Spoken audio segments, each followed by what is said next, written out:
Baik, terima kasih. Saya mulai ya. Sebelum acara diseminasi ini kita mulai, terlebih dahulu saya mohon salah satu peserta dari diseminasi ini untuk memimpin doa.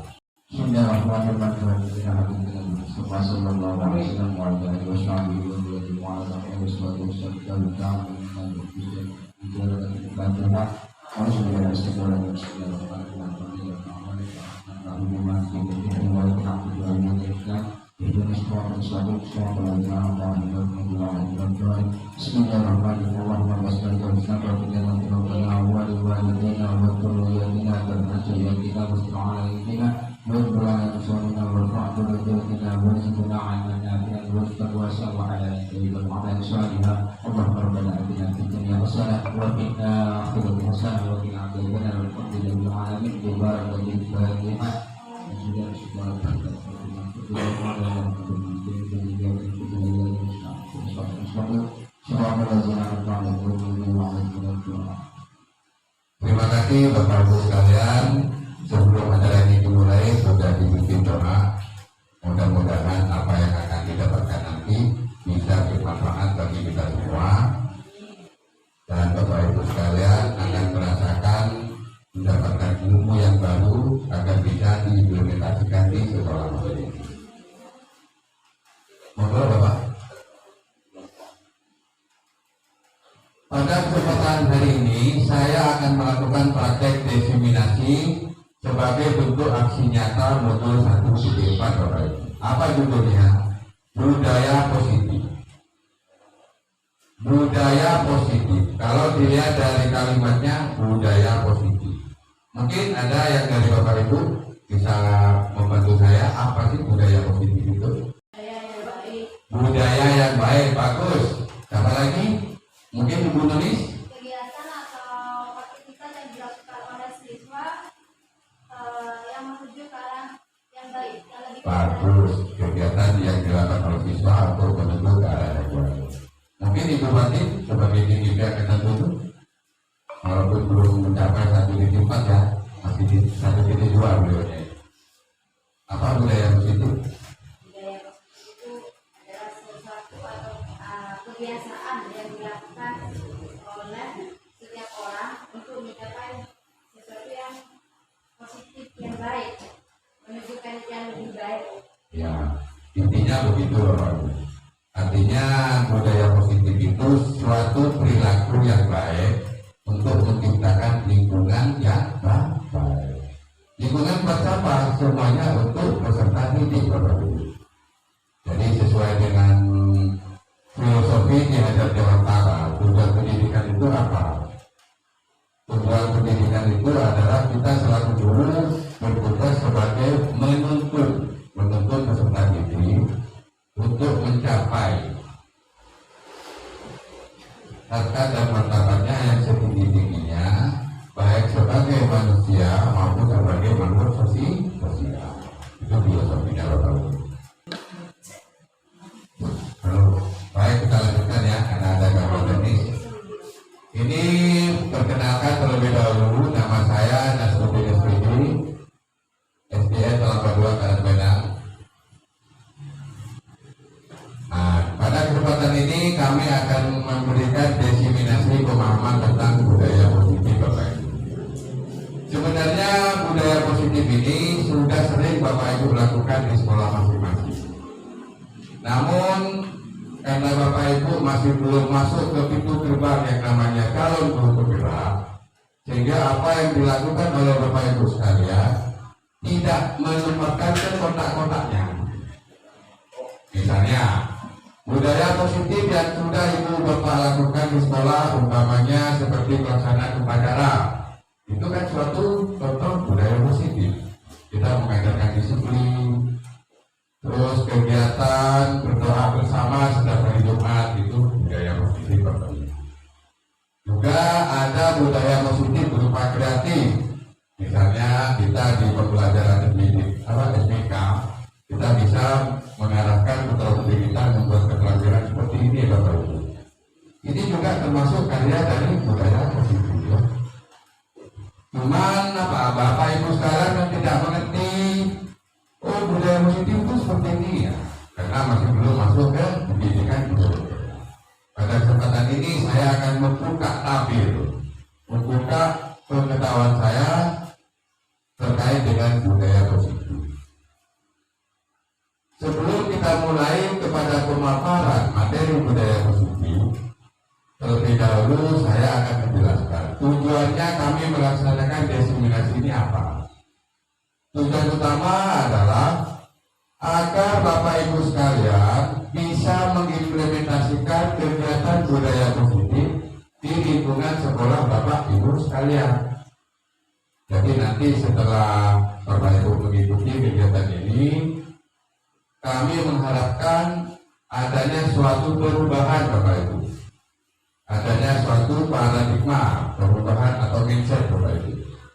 Nah, pada kesempatan hari ini untuk menciptakan suatu budaya positif di lingkungan sekolah masing-masing nantinya, ini kita akan mempelajari 6 topik Bapak Ibu. Yang pertama terkait dengan disiplin positif dan nilai-nilai kebajikan universal. Yang kedua teori motivasi, hukuman, penghargaan dan restitusi. Ketiga keyakinan kelas. Keempat kebutuhan dasar manusia dan dunia berkualitas. Kelima restitusi. Dan yang keenam segitiga restitusi. Dari 6 topik ini, Bapak Ibu untuk melaksanakan motivasi kita kan budaya positif tidak harus seluruhnya Bapak Ibu.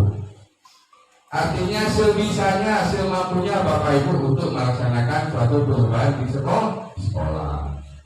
Kalau Bapak Ibu masih mampu satu, tidak apa satu.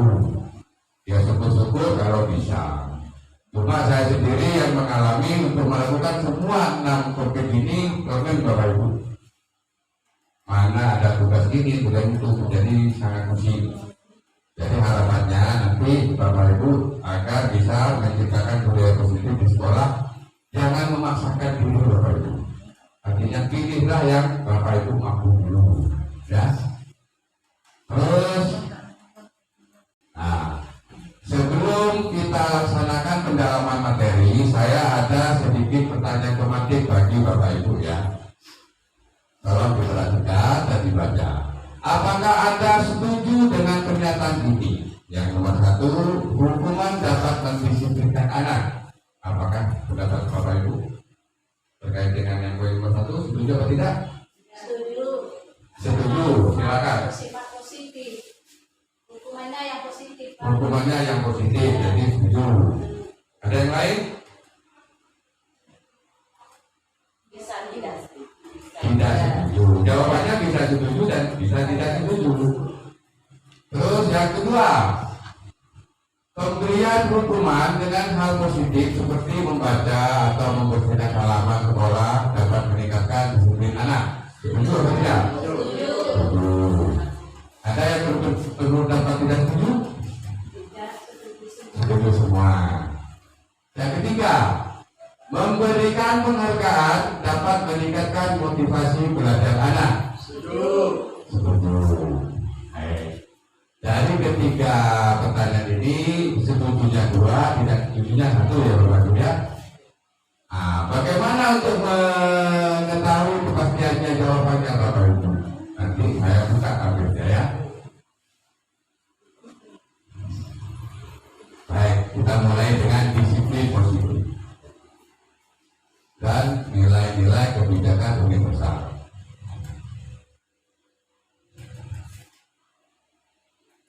Sekarang, apakah makna disiplin itu? Nah, makna disiplin berasal dari bahasa asing atau bahasa Latin, disiplina yang artinya belajar ya. Makna asal dari kata ini berkonotasi sebagai dengan disiplin diri dari murid-murid Sokrates dan Plato.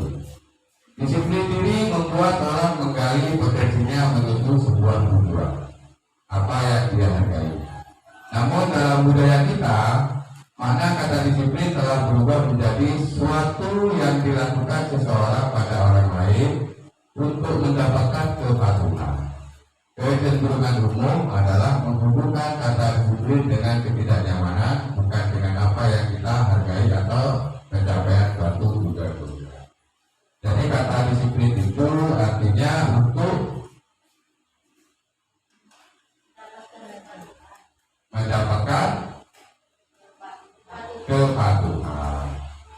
Itu secara umum Bapak Ibu ya. Sekarang kita kembali ke yang pertanyaan tadi. Hukuman dapat mendisiplinkan anak. Kalau pembelajaran zaman dulu, guru zaman dulu, artinya sebelum ada semacam program guru bergerak ya, mungkin untuk mendisiplinkan anak perlu hukuman. Yang betul itu menayakkan kayak lampu, kan begitu ya. Di era sekarang, menghukum itu tidak boleh Bapak Ibu. Kita menghukum murid bukan dengan hukuman, tetapi dengan konsekuensi. Kalau murid kita dihukum karena untuk mendisiplinkan anak, apa akibatnya kepada anak tersebut?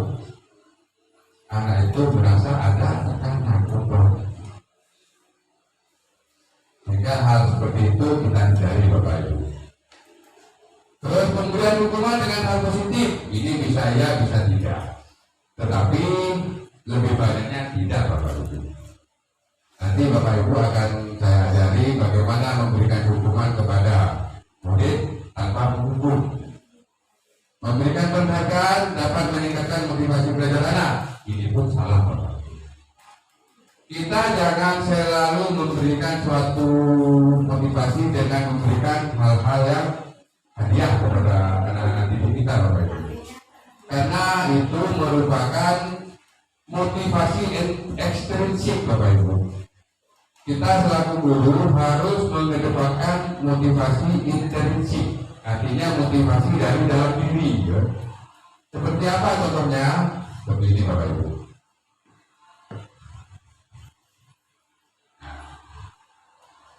Motivasi intrinsik.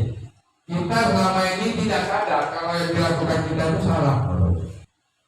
Kita sering melakukan hukuman kepada murid karena ingin menghindari hukuman, jadi dibilang suatu penghargaan, gitu ya. Artinya anak-anak kita itu butuh disiplin. Arah kebetulan disiplin dong, malah ayo guru. Itu salah. Sebenarnya disiplin yang kita harapkan di sini adalah disiplin yang tumbuh dari motivasi intrinsik ini. Apa motivasi intrinsik? Motivasi yang timbul dari dalam diri kita masing-masing. Artinya untuk menghargai diri sendiri. Umpamanya saya ke sekolah sering terlambat, panas kok sering terlambat, atau panas kepengen disiplin, bagaimana caranya?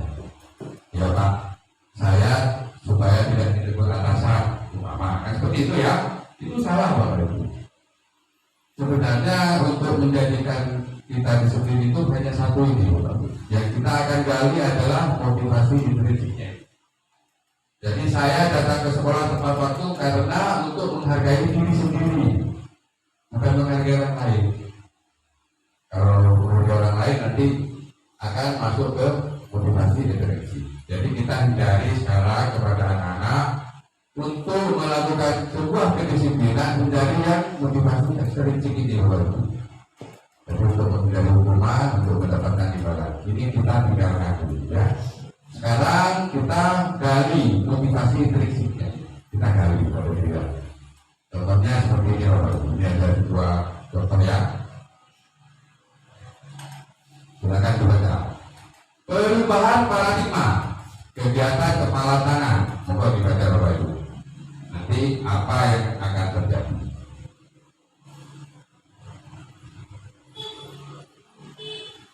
Si A dan si B dalam kurung Anda dan teman Anda, sobeklah secari kertas kecil, tuliskan benda atau sesuatu yang sangat berharga untuk Anda. Letakkan di salah satu tangan Anda dan genggam benda tersebut dengan segala daya sekuat mungkin Bapak Ibu. Buatlah sebuah kepalan.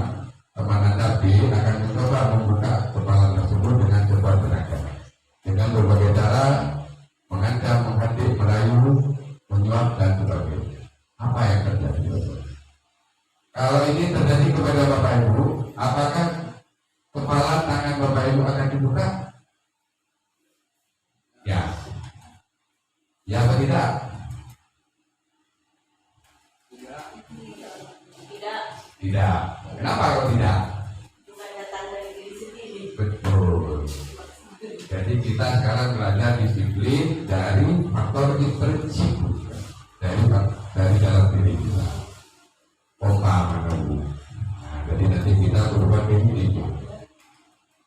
perubahan paradigma teori kontrol ya, kita harus punya ilusi.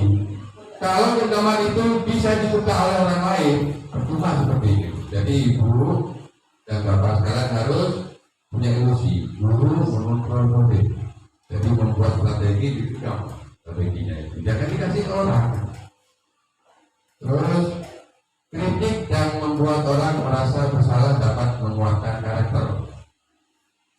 Jadi kalau kita selaku guru ada kritikan, masukan, jangan dulu Bapak Ibu, itu biasa.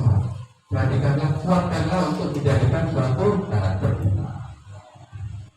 Yang ketiga, semua penguatan positif efektif dan bermanfaat. Tak mungkin kalau tidak bermanfaat, walaupun tidak nampak pada saat ini. Dan bahwa orang dewasa memiliki hak untuk memaksa. Jadi itu ilusi dari teori kepala tangan tadi Bapak.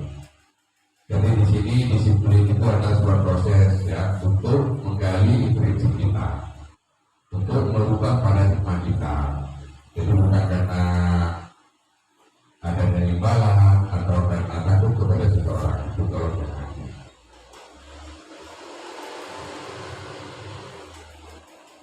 Nah, yang akan kita bahas Bapak Ibu, jangan semuanya ya. Yang paling penting di sini adalah dari motivasi itu barusan. Yang tadi makna disebut juga 5 kontrol ini harus Bapak Ibu kuasai dan segitiga distribusi. Karena ini menyangkut hukuman kepada murid ya. Apakah disiplin sudah tadi ya? Sekarang nilai-nilai kebijakan universal Bapak Ibu. Nilai-nilai kebijakan adalah sifat-sifat positif manusia yang merupakan tujuan mulia yang ingin dicapai setiap individu. Jadi Bapak Ibu itu kan pasti punya keinginan. Keinginannya bagaimana? Yang mulia. Tentunya yang mulia itu siapa? Untuk peserta di kita. Nilai-nilai tersebut bersifat universal dan lintas bahasa, suku, bangsa, agama maupun latar belakang. Setiap perilaku atau perbuatan memiliki suatu tujuan. Ini menurut teori dari Dr. William Glasser pada tahun 1984. Dengan mengaitkan nilai-nilai kebajikan yang diyakini seseorang, maka motivasi intrinsiknya akan terbangun. Ini Bapak Ibu yang kita harapkan. Motivasi intrinsik akan terbangun sehingga menggerakkan motivasi dari dalam untuk mencapai tujuan mulia yang diinginkan. Ini kata Diana Dosen pada tahun 1988. Kalau dalam bahasa Indonesianya, nilai-nilai kebajikan yang ingin dicapai oleh setiap anak Indonesia kita kenal dengan profil pelajar Pancasila. Ya. Apa profil pelajar Pancasila? Ini ada 6 poin Bapak Ibu. Yang pertama, kita menciptakan murid kita beriman, bertakwa kepada Tuhan Yang Maha Esa dan berakhlak. Ini yang paling penting Bapak Ibu. Yang kedua, mandiri. Yang ketiga, bernalar kritis. Jadi anak tersebut bernalar kritis. Umpamanya ada kejadian di sekolah, temannya jatuh, spontan. Murid itu spontan, ya. Itu namanya bernalar kritis. Berkepentingan global, bergotong royong dan kreatif. Jadi inilah tujuan dari pembelajaran alur merdeka, Bapak Ibu. Yang dimaksud dengan alur merdeka itu menciptakan murid yang punya profil pelajar Pancasila. Sehingga dari poin pertama, disiplin positif dan nilai-nilai kebajikan universal, insya Allah sudah saya jelaskan. Sehingga Bapak Ibu nantinya bisa menerapkan di lingkungan sekolah masing-masing. Lanjut, teori motivasi, hukuman dan penghargaan institusi. Teori motivasi perilaku manusia. Motivasi eksternal dan motivasi internal ya. Yang eksternal itu untuk menghindari ketidaknyamanan hubungan. Contoh pertanyaannya, apa yang akan terjadi apabila saya tidak melakukannya? Ini termasuk motivasi eksternal ya. Terus eksternal yang kedua imbalan dari orang lain. Itu motivasi utamanya. Yang internal yang seperti apa? Tujuan positifnya untuk menghargai diri sendiri. Jadi Bapak Ibu melakukan sebuah kegiatan untuk disiplin itu karena ingin menghargai diri sendiri, bukan karena dipandang orang. Kalau yang mulai itu jangan berlebihan.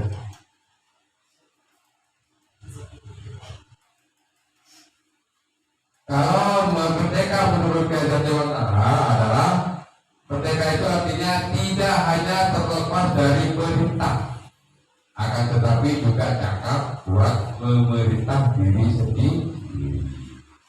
Ini ada satu tahunnya dengan nilai kontrol tadi Bapak Ibu. Jadi di zaman kita itu kita lah yang menjadi pengontrol ya, jangan orang lain Bapak Ibu. Nah, sekarang kita melangkah ke restitusi. Nah, disinilah adanya adanya kegiatan meninggalkan sebuah hukuman Bapak Ibu. Apa itu restitusi? Restitusi adalah proses menciptakan kondisi bagi murid untuk memperbaiki kesalahannya mereka, sehingga mereka bisa kembali pada kelompok mereka dengan karakter yang lebih kuat. Restitusi juga merupakan sebuah proses kolaboratif yang mengajarkan murid untuk mencari solusi untuk masalah mereka. Jadi kalau ada murid sampean semua, misalnya di kelas SD atau 2 biasa bukannya tegas, bukan menerangkan murid berbohong begitu bukan. Itu sekarang tidak boleh dilakukan ya. Jadi murid itu dipanggil Bapak Ibu, ditanyakan, nanti saya akan menayangkan video pelaksanaan restitusi di sekolah saya. Mungkin itu contoh bisa diterapkan di sekolah Bapak Ibu saya. Sekarang itu tidak boleh Bapak Ibu. Jadi kita selaku guru harus memberikan sesuatu semaksimal mungkin untuk peserta didik kita. Kita harus berusaha menciptakan lingkungan yang baik, lingkungan yang inklusif, sehingga murid merasa nyaman di dalam belajar di kelasnya ya. Ciri-ciri restitusi ini ada 9. 1, bukan untuk menebus kesalahan, namun untuk belajar dari kesalahan. Yang kedua, memperbaiki hubungan. Yang ketiga, tawaran, bukan paksaan. 4, restitusi menuntun untuk melihat ke dalam diri. Jadi tetap pada tujuan yang pertama tadi, intrinsiknya yang kita gali Bapak Ibu. Restitusi adalah cara yang paling baik. Restitusi fokus pada karakter bukan tindakan. Restitusi fokus pada solusi. Restitusi mengembalikan murid yang berbuat salah pada kelompok. Ini keyakinan kelas ini semacam kesepakatan kelas berarti. Jadi umumnya di sekolah itu pasti ada peraturan. Nah, peraturan itu bersifat umum. Sekarang kita di dalam kelas harus membuat kesepakatan antara guru dan siswa. Mungkin dari ini ada yang ditanyakan terkait dengan peraturan. Ya, kalau saya bertanya, apa perbedaan peraturan dengan keyakinan kelas atau kesepakatan? Perbedaan peraturan dengan keyakinan kelas atau kesepakatan kelas? Kalau melanggar peraturan biasanya ada hukuman, tapi kalau keyakinan kelas boleh seperti itu. Jadi peraturan itu tatanan Bapak Ibu ya. Jadi di sekolah ada aturan begini itu namanya tatanan. Bagi yang melanggar mesti dihukum. Bagaimana dengan keyakinan kelas atau kesepakatan kelas? Ini adalah keyakinan yang dilakukan oleh siswa dengan guru. Misalnya di dalam kelas, ayo kita bikin keyakinan kelas anak-anak. Contohnya apa? Berdoa Pak sebelum belajar.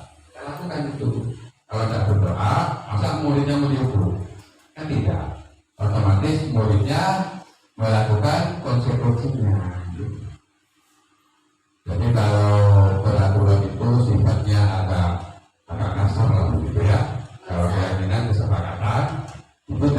hukuman, tapi hukumannya berupa apa? Konsekuensinya. Kalau Anda tidak melakukan seperti ini, konsekuensinya harus begini. Jadi jangan dihukum.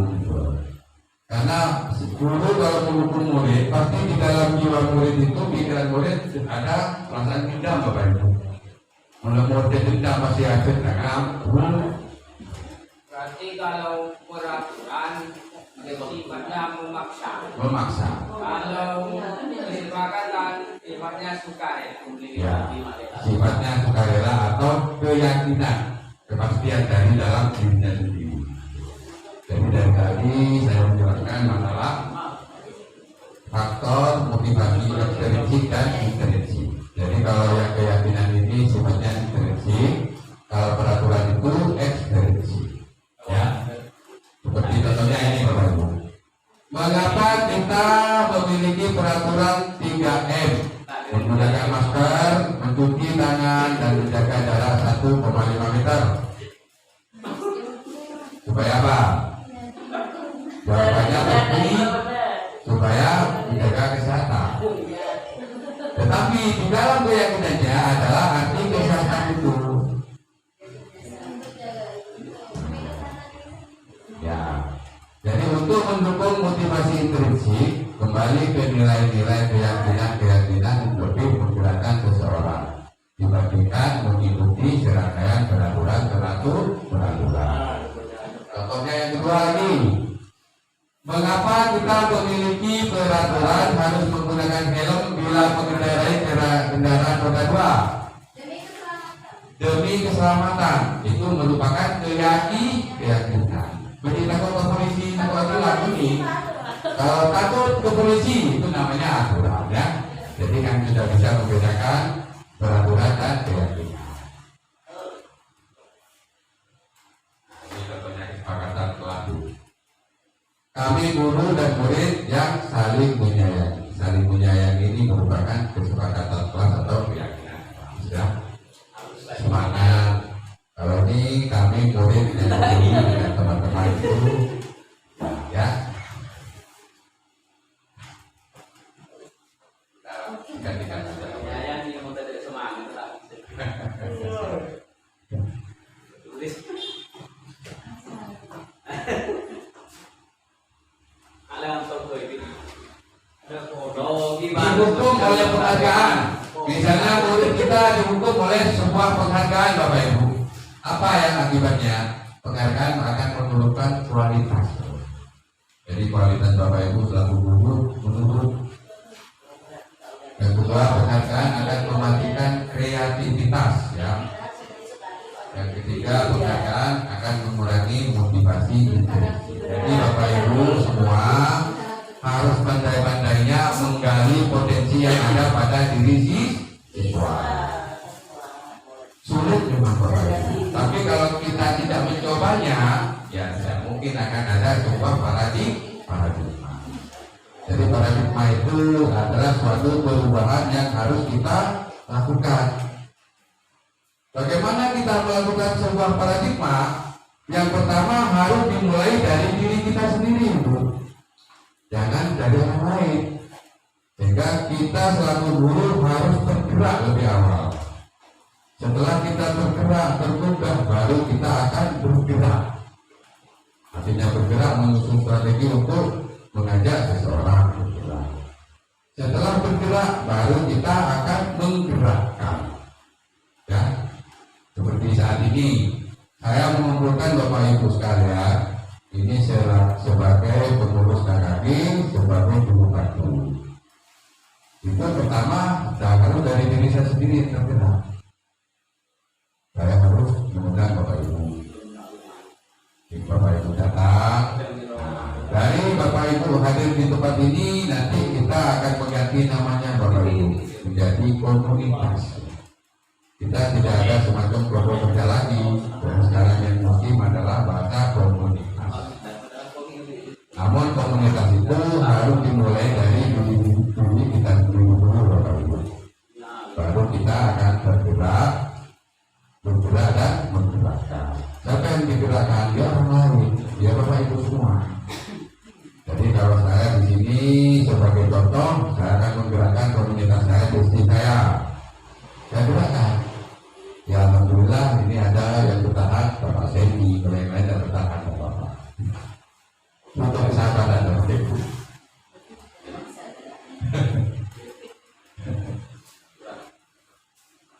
Kalau saya ini Pak.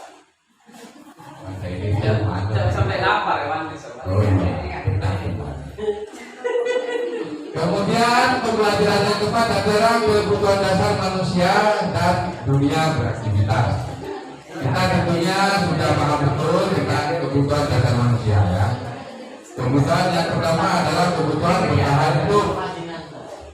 Terus kebutuhan kekuasaan, kebebasan, kesenangan dan kasih sayang bisa diterima. Ini kebutuhan dasar. Kalau ada salah satu unsur kebutuhan dasar kita yang tidak terpenuhi, tentunya kita selaku manusia akan oleh Bapak Ibu.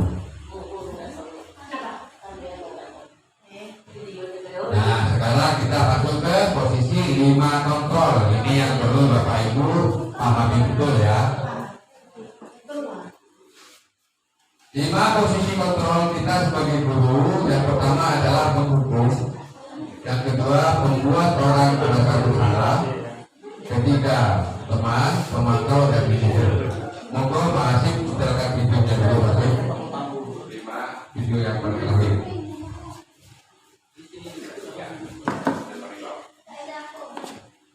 Bapak Ibu, saya pertunjukkan ke Bapak Ibu sekalian sebuah video yang nantinya akan Bapak Ibu nilai sebagai 5 kontrol guru ya.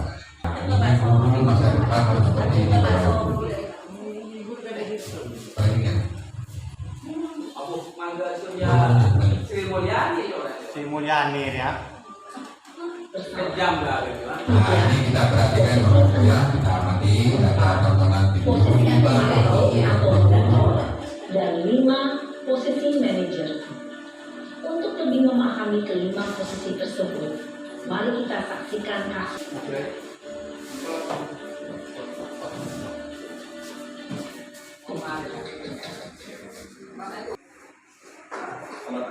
Kontrol guru itu yang dilakukan oleh guru zaman dulu ya, nomor 1 dan nomor 2. Sedangkan kita selaku guru milenial, minimal kita harus melaksanakan teori kontrol yang nomor 3, 4 dan 5. Tetapi di pendidikan guru bergerak itu diwajibkan seorang guru menjadi manajer. Jadi kalau ada siswa-siswi Bapak Ibu di sekolah yang melakukan kesalahan, cepat-cepat panggil, tanyakin. Yang ditanyakan harus sesuai dengan keyakinan kelas, kesepakatan yang sudah dibuat bersama guru dan murid.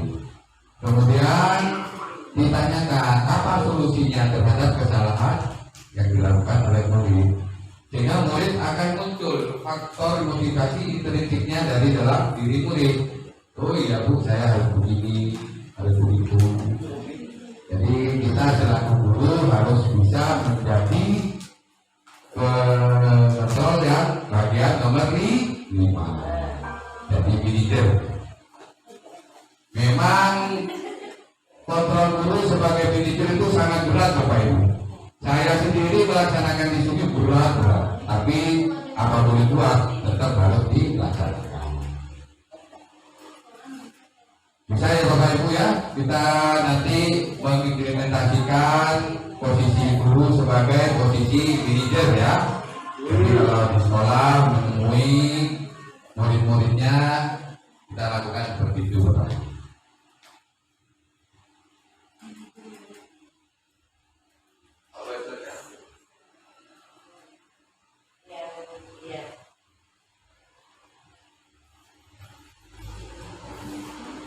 Itu adalah restitusi Bapak Ibu ya, salah satu contoh restitusi. Terus yang terakhir penjelasan kita adalah sertifikat restitusi. Jadi kita selaku guru akan menerapkan sebagai kontrol yang nomor 5 yaitu manajer. Berarti kita harus menerapkan program segitiga restitusi ya. Apa segitiga restitusi itu? Yang namanya segitiga berarti ada garis sebanyak 3 macam ya. Yang pertama yang mendasar ini Bapak Ibu, ini menstabilkan identitas. Jadi di dalam menemui pelanggaran-pelanggaran siswa, Bapak Ibu harus langkah pertamanya menstabilkan identitasnya dulu. Siswanya ditenangkan dulu Bapak Ibu ya. Seorang guru dulu. Setelah menstabilkan identitas, barulah kita melangkah berikutnya ke validasi kebutuhan. Jadi kita amati, kita telah mengapa murid saya melakukan hal seperti ini, apa dari pada dasar kebutuhannya tidak terpenuhi. Setelah itu baru kita menanyakan keyakinan. Jadi keyakinan yang sudah kita buat bersama, kita tanyakan kepada muridnya. Kamu tahu konsekuensi jika melanggar keyakinan yang sudah kita buat, sehingga muridnya tidak akan merasa bersalah Bapak Ibu. Jadi ya.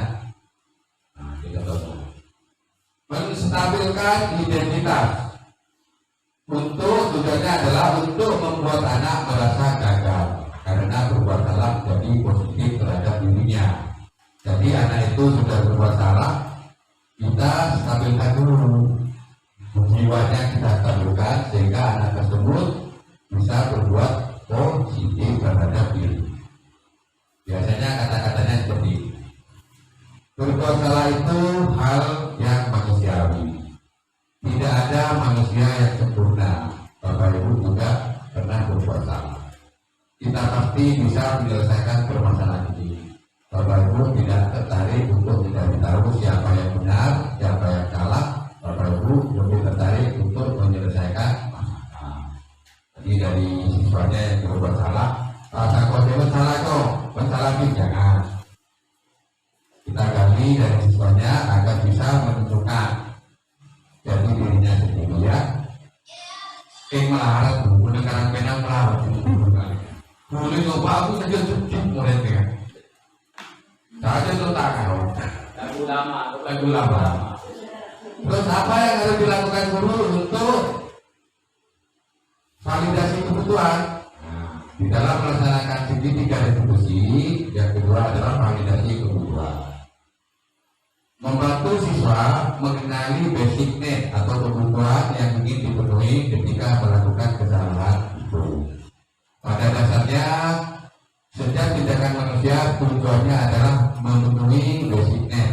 Apakah itu power, freedom, love, and glory, fun, dan sebagainya. Apa yang dilakukan guru dengan kata-katanya, kamu bisa saja akan melakukan hal yang lebih buruk, tapi kamu tidak melakukannya kan? Maksudnya tersebut. Nah ini pertanyaan ya. Maukah kamu belajar cara lain untuk mendapatkan yang kamu butuhkan tanpa harus mengumpul? Ini yang masuk validasi kebutuhan. Yang ketiga adalah menanyakan keyakinan. Apa tujuannya di sini? Anak melihat kesalahannya dihubungkan dengan norma sosial dan nilai-nilai yang mendasari manusia berinteraksi dengan guru atau orang lain. Contohnya begini loh. Saya mengajar matematika atau bidang lain. Ketika saya di depan menerangkan, murid saya yang duduk di bangku itu adanya amain api. Ini contohnya. Terus saya panggil, saya tanyakan, kamu tahu ya anak-anak, apa yang sudah kamu lakukan tadi? Artinya murid itu menjawab, tahu Bapak. Apa main HP? Nah, karena kamu main HP, kamu ingat tidak dengan keyakinan yang sudah kita buat bersama? Ingat apa konsekuensinya? Sehingga murid itu akan muncul jati dirinya, faktor motivasi prinsipnya, sehingga dia itu berkata, iya Bapak, mungkin saya tidak akan mengulangi lagi bermain HP di saat Bapak menyenangkan pelajaran. Ya. Terus yang kedua, yang dimaksud dengan nilai-nilai yang mendasari manusia. Nanti seorang gurunya itu menanyakan begini, kamu tahu ya apa yang dilakukan kamu tadi? Ya Bapak. Dengan kegiatan kamu itu, kamu seolah-olah tidak bisa menghargai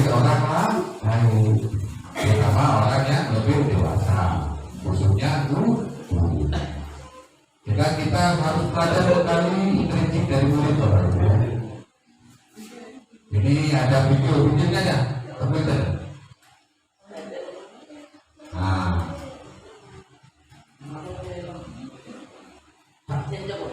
hal baru apa yang mengubah paradigma saya yang saya dapatkan? Jadi nanti Bapak Ibu dari pelajaran ini harus bisa merubah paradigma Bapak Ibu ya. Minimal Bapak Ibu harus membuat sisi positif. Yang kedua, Bapak Ibu harus membuat keyakinan kelas. Yang ketiga, Bapak Ibu harus membuat restitusi, harus membuat 5 kontrol dulu itu silakan dipilih, tetapi diharapkan menjadi 5 kontrol yang nomor 5 ya. Jadi guru itu harus bisa menjadi seorang manajer. Ini saya perlihatkan video saya dengan anak murid saya di sini ya. Saya kasihkan ke video. Foto video. Saya kasih video dulu ya. Sampai asal ya. Ya, ini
Jadi inilah Bapak Ibu yang dapat kami sampaikan, dan harapan saya ke depan Bapak Ibu supaya melakukan kegiatan-kegiatan ini guna menciptakan budaya positif di sekolah masing-masing Bapak Ibu. Jadi obrol mulai makin, udah makin dia Buat dia dengan kelas.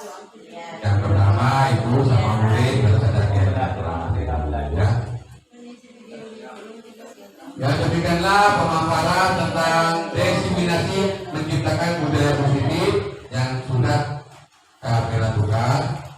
Kurang lebihnya kami mohon maaf apabila ada tutur kata yang kurang berkenan ataupun tempat mampu hidangan, kami mohon maaf yang sebesar-besarnya. Wabillahi taufiq wal hidayah. Tunggu dulu. Mari Bapak Ibu semua berdiri dulu sebelum kami tutup. Bapak Ibu, kami melaksanakan SPG dulu ya, biar semangat. Setelah SPG, sebentar lagi kita makasih ya. SPG dulu. SPG-nya kapan Bapak Ibu? Ya, ini SPG-nya nanti kan sebenarnya. 5 jari kananku, 5 jari kiriku, berbaris sejajar, berdiri berhadapan, lalu berpelukan, bersembunyi di belakang. Kita hitung berapakah jumlahnya? 1, 2, 3, 4, 5, 6, 7, 8, 9, 10. Mari kita ulang pakai bersama dulu. 2 telur, 4, 5, 6, betul, sangat sempurna. Bisa ya Bapak Ibu ya? Baik. Sampai 1, 2, 3. 5 jari kananku, 5 jari kiriku, berbaris sejajar, berdiri